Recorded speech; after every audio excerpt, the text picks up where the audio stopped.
سیدہ فاطمہ الزہرا رضی اللہ تعالیٰ عنہ کا نکاح غزوہ بدر کے بعد 2 ہجری میں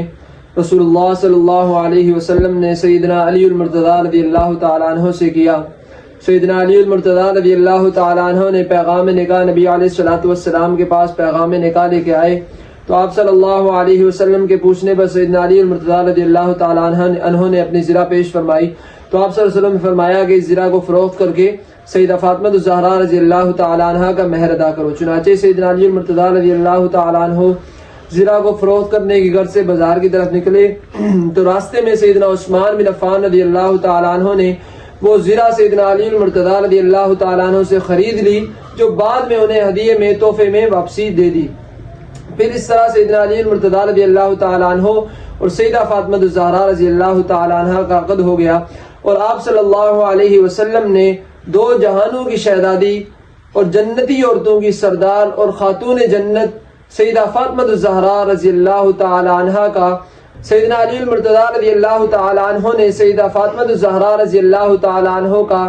سیدہ فاطمہ الزہرا رضی اللہ تعالیٰ عنہ کا مہر ادا کیا جو تقریباً 400 سے 500 درہم بنتے تھے۔ پھر اس کے بعد نبی صلی اللہ علیہ وسلم نے سیدہ فاطمہ الزہرا رضی اللہ تعالیٰ عنہ کو جو جہیز عطا کیا اس میں ایک چارپائی، ایک مشکیزہ اور دیگر مختصر سا سامان تھا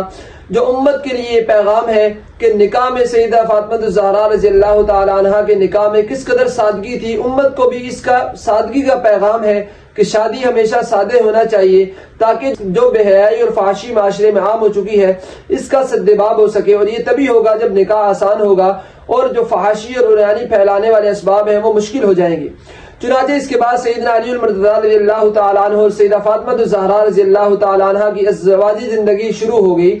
پھر سیدہ فاطمہ الزہرا رضی اللہ تعالیٰ عنہ اپنے گھر کے کام خود کیا کرتی تھی اور ایک موقع پر نبی علیہ السلام کے پاس کچھ غلام آئے تو آپ صلی اللہ علیہ وسلم کی خدمت میں حضرت علی رضی اللہ تعالیٰ عنہ نے حضرت فاطمہ رضی اللہ تعالیٰ عنہ کو بھیجا کہ جاؤ آپ صلی اللہ علیہ وسلم سے غلام مانگ کے لے آؤ۔ تو سیدہ فاطمہ الزہرا رضی اللہ تعالیٰ عنہ آپ صلی اللہ علیہ وسلم کی مجلس میں تشریف لائی، لیکن آپ صلی اللہ علیہ وسلم کچھ لوگوں کے ساتھ گفتگو کر رہے تھے تو سیدہ فاطمہ الزہرا وہیں سے لوٹ گئی۔ بعد میں جب نبی علیہ السلام گھر تشریف لے گئے دوسرے موقع پر تو آپ صلی اللہ علیہ وسلم نے فرمایا کہ فاطمہ آج تم تشریف لے آئی تھی، کوئی خاص وجہ تھی، کس لیے تشریف لے آئی، کچھ بتایا نہیں تم نے۔ تو فاطمہ رضی اللہ تعالیٰ عنہ شرم کی وجہ سے خاموش رہی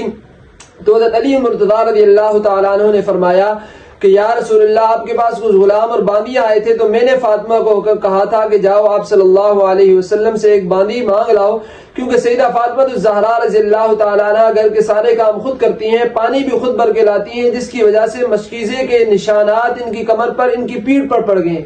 تو آپ صلی اللہ علیہ وسلم نے سیدہ فاطمہ الزہرا رضی اللہ تعالیٰ عنہ کو فرمایا کہ فاطمہ میری بیٹی اپنے گھر کے کام خود کیا کرو اور میں غلام سے بہتر چیز تمہیں نہ بتاؤں۔ تو سیدہ فاطمہ رضی اللہ تعالیٰ عنہ نے فرمایا اللہ اور اس کا رسول جس طرح راضی ہوں۔ تو آپ صلی اللہ علیہ وسلم نے فرمایا کہ فاطمہ یہ 3 تسبیحات 33 مرتبہ سبحان اللہ، 33 مرتبہ الحمدللہ اور 34 مرتبہ اللہ اکبر سونے سے پہلے پڑھ لیا کرو، یہ غلام سے کئی زیادہ بہتر ہیں جنہیں آج بھی امت تسبیح فاطمی کے نام سے جانتی ہے اور ان کا ذکر کرتی ہے اور ان کے اپنی تسبیحات میں شامل رکھتی ہے۔ پھر سیدہ فاطمہ رضی اللہ تعالیٰ عنہ کے جو والسلام نے جو سیدہ فاطمہ رضی اللہ تعالیٰ عنہ کے بارے میں فرمایا کہ فاطمہ میرے جگر کا ٹکڑا ہے، کہ جس نے فاطمہ رضی اللہ تعالیٰ عنہ کے بارے میں فرمایا کہ جس نے فاطمہ کو تکلیف دی اس نے گویا مجھ محمد کو تکلیف دی، جس نے فاطمہ کو ایذا پہنچائی اس نے مجھ محمد کو ایذا پہنچائی۔ اور ایک موقع پر نبی علیہ السلام نے فرمایا کہ میرے پاس جبریل امین تشریف لائے اور انہوں نے فرمایا کہ قیامت کے جنت میں جنتی عورتوں کی سردار جو ہوں گی وہ سیدہ فاطمہ الزہرا رضی اللہ تعالی عنہ ہوں گی، اور جنتی نوجوانوں کے سردار سیدہ فاطمہ الزہرا رضی اللہ تعالی عنہ کے صاحبزادے حسنین کریمین ہوں گے۔ اس قدر فضیلت اور اس قدر فضائل اور مناقب جس ہستی کے ہوں، اس کی زندگی پر نظر ڈالی جائے تو کس قدر سادہ زندگی تھی، کس طرح عاجزانہ اور مخلصانہ زندگی انہوں نے گزاری، جس کی مثال زمانہ پیش کرنے سے قاصر ہے۔ پھر آپ صلی اللہ علیہ وسلم کا جب انتقال ہو گیا تو آپ صلی اللہ علیہ وسلم کے وصال کے بعد سیدہ فاطمہ الزہرا رضی اللہ تعالی عنہ بہت زیادہ غمزدہ رہنے لگی، اور ان کے غم کا اور پریشانی کا اور اس بات سے لگایا جا سکتا ہے کہ ایک موقع پر سیدنا انس رضی اللہ تعالیٰ عنہ فرماتے ہیں کہ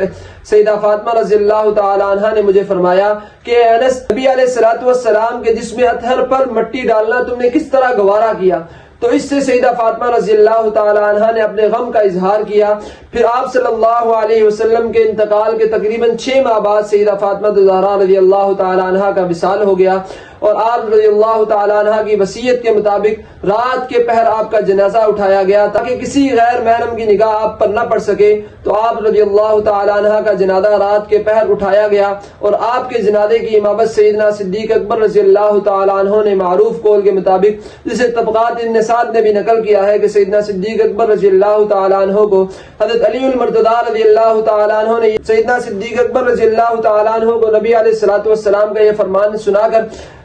امامت کے لیے آگے کیا۔ فرمایا کہ لا ينبغي لقوم فيهم ابو بکر ان يؤمهم۔ سیدنا علی المرتضیٰ رضی اللہ تعالیٰ عنہ نے فرمایا کہ میں نے نبی علیہ الصلوۃ والسلام سے سنا ہے کہ جس قوم میں سیدنا صدیق اکبر موجود ہوں وہاں کسی اور کے لیے مناسب نہیں کہ وہ امامت کے لیے آگے بڑھے۔ تو سیدنا علی المرتضیٰ رضی اللہ تعالیٰ عنہ کے کہنے پر سیدنا صدیق اکبر رضی اللہ تعالیٰ عنہ نے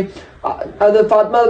فاطمہ زہرا رضی اللہ تعالیٰ عنہ کا جنازہ پڑھایا۔ اس کے بعد تجہیز و تکفین ہوئی۔ تو اس تمام سیرت سے، سیدنا فاطمہ زہرا رضی اللہ تعالیٰ عنہ کی سیرت سے، سیرت کے ہر پہلو سے امت کی ہر ماں اور ہر بیٹی کے لیے آئیڈیل اور نمونے کے طور پر سیدہ فاطمہ زہرا رضی اللہ تعالیٰ عنہ کی ہستی ہے۔ آخر میں صرف اتنا ہی کہوں گا کہ لجپال گھرانہ ہے، نگینوں کی لڑی ہے، اس گھر کی غلامی بھی حکومت سے بڑی ہے۔ تم لوگ ادھر باغ فدق پر ہو پریشاں، اور فردوس ادھر زہرا کے قدموں میں پڑی ہے۔